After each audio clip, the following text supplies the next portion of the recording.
Those who think that Parama Puruśa is confined within idols made of clay, stone, metal or wood are simply torturing their bodies with penances. They will surely not attain salvation without self-knowledge. If idols made of wood, clay, iron or any other metals are accepted as objects of meditation, then what will be the result? It is said, Yadrishi bhavana yasya, siddhir bhavati tadrishi. As you think, so you become.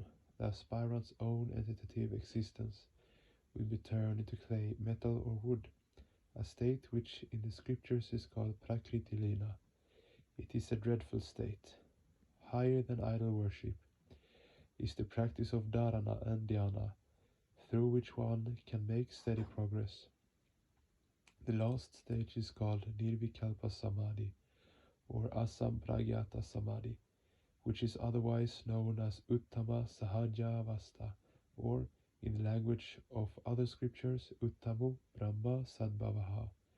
Many may think that since Tantra is a rigorous practice, a hard reality, then in Tantra there must not be any scope for sweet Kirtana, but certainly there is scope for Kirtana.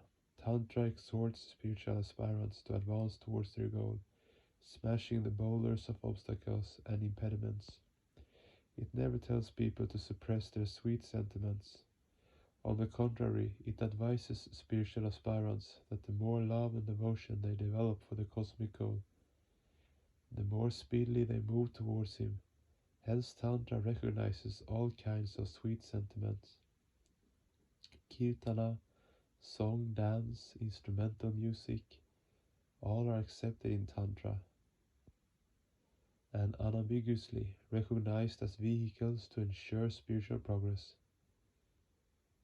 And what is more, Sadashiva himself was the original propounder of song, dance and instrumental music. Tantra is based on reality and takes the qualities of the Supreme Entity in a practical way. In Tantra, Shiva is not an imaginary entity. Rather, he has been accepted as the benevolent Father. That is why even today, in the society of devotees, Shiva's popularity remains totally unimpaired, because he is the original Father of Tantra. As said earlier, Tantra is completely realistic, so its relation with Ishvara, the Supreme Entity as cosmic controller, is also based on realism. It is not something fanciful.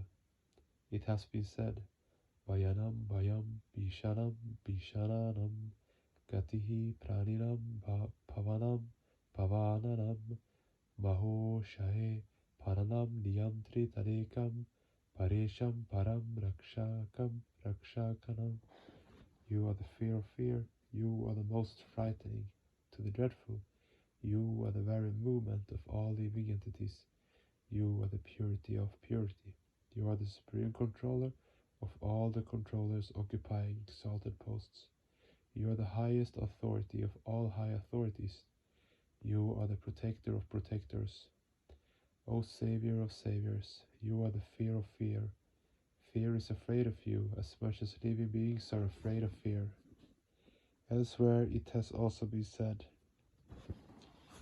Vishashmad Vayu Pavate Vishodati Suryaha Vishashmad Agni Shendrasha Prityu Davati Panchamaha Tasmadu Shate Vishana Viti Atharva Veda. Out of fear of him the wind blows, the sun rises on time. Out of fear of him the fire god, the moon god, the god of enmity and the god of death carry out their duties faithfully. This is why he is called Bhishanam, the terrible. As he is feared by all, every action in this universe is being properly undertaken. Were he not apparently dreadful, he would not be able to discharge his responsibilities properly.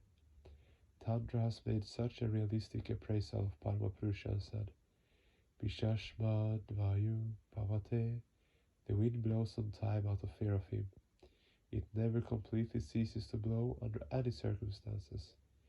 Vishodati Suryaha, out of fear of him, the sun rises on time every day without the least deviation.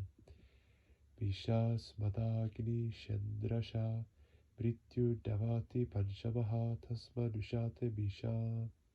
laliita. Out of fear of him, fire burns, and Indra faithfully discharges his duty. Indra means energy. Due to fear of Parama Puruśa, all other energies are doing their duties according to their inherent characteristics. And due to fear of him, death reaches the proper person at the proper time.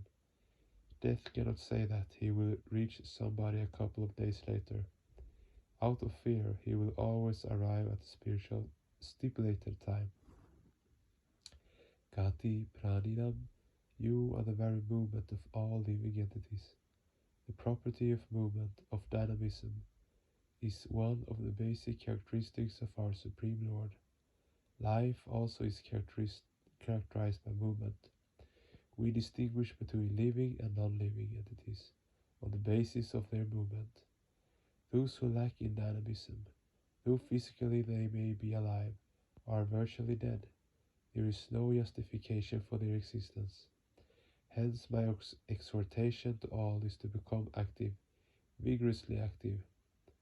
This quality of dynamism comes directly from Parama Puruśa, because he himself is always dynamic.